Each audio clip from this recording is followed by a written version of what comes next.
नमस्कार मित्रांनो, शेतकरी आणि टेक्नॉलॉजी आपल्या यूट्यूब चॅनलमध्ये स्वागत आहे. मित्रांनो, सगळ्यात पहिल्यांदा ही ॲड वाचा काय दिलेले आहे.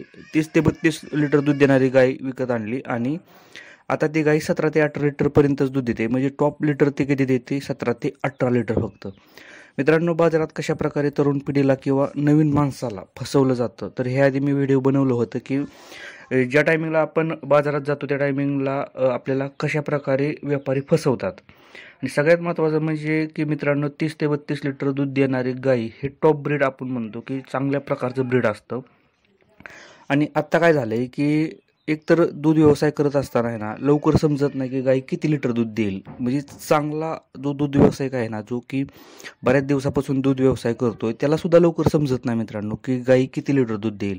आणि नवीन जे तरुण आहेत ना, त्यांना असं वाटतं की गाय दिसायला चांगली असली किंवा तिची कास जर मोठी असेल, कासेमध्ये अंतर असेल, अशा बऱ्याचशा गोष्टी असतील, किंवा गाई चट्ट्यापाट्याची काळी पांढरी असेल, बुंडे असेल, शिंग नसेल, हाईट वगैरे चांगली असेल, अशा गाई टॉपच्या असतात आणि जास्त दूध देतात. पण मित्रांनो, असं काही नसतं की आपल्याला फक्त काय दिखावा केलेला असतो की दिखाव्यावरती जाऊ नका. गायीच्या दिसण्यावरती आपण कधीही जायचं नाही मित्रांनो. कारण कसं असतं की वंशावळ ही खूप महत्त्वाची असते की गायीला कोणते ते सीमन आहे, कोणतं ब्रीड आहे सगळ्यात महत्त्वाचं. आणि ब्रीडिंग हा विषय खूप खोल आहे मित्रांनो, की तो लवकर आपल्या लक्षात पण येणार नाही ब्रीडिंगचा विषय. त्याच्यामुळं गाई खरेदी करताना एखादा जर व्यापारी तुम्हाला बोलत असेल की 30 ते 32 लिटर दूध देते आणि त्याची किंमत 1 लाख, आता 30 ते 32 लिटर दूध देणारी गाय 1 लाखाच्या वर सहजच भेटणार आपल्याला. 1 लाखाच्या आत खाली कोणच देणार नाही. पण अशा व्यापाऱ्यांना सांगायचं की मी तुला एक्स्ट्रा 10 ते 15,000 रुपये देतो, मला फक्त हे 30 ते 32 लिटर पिळून दाखव.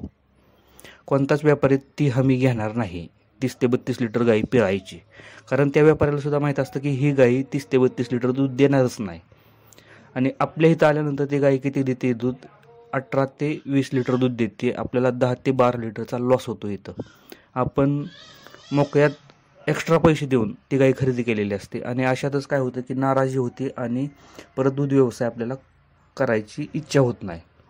कारण दूध व्यवसायात गाई खरेदी करताना फसवणूक आता सगळ्यात मोठा प्रकार झालेला आहे. आणि आत्ता व्यापारी एवढ्या मोठ्या प्रमाणात फसवतात मित्रांनो की पंजाबची गाय, बेंगलोरची गाय, अशा वेगवेगळ्या प्रकारची नावं सांगतात किंवा ब्रीडिंगची नावं सांगतात की जी आपल्याला माहीत नसतात किंवा आपण यूट्यूबवरती सर्च केलेले असतात फक्त. त्याविषयी आपल्याला कोणतीही प्रकारची माहिती नसते मित्रांनो. त्याच्यामुळं दूध व्यवसाय जर गाई खरेदी करायची असतील तर चांगल्या व्यक्तीला घेऊन गाई खरेदी करायला जावा. जास्त करून व्यापाऱ्यांच्या नादी लागू नका. आणि व्यापाऱ्यांकडून खरेदी करत असाल तर हमी घ्या व्यापाऱ्यांकडून, पिळून घ्या गाई. जर व्यापारी खरं जर तुम्हाला 30 ते 32 लिटर वाली दूध देत असेल ना, तर त्या व्यापाऱ्याला पिळून द्यायला सांगा. गाई विल्यानंतर आम्हाला पिळून दे, राहिलेले पैसे तुला नंतर देतो. मित्रांनो, व्हिडिओ जर आवडला असेल तर व्हिडिओला लाईक करा, चॅनलला सबस्क्राईब करायला विसरू नका. धन्यवाद.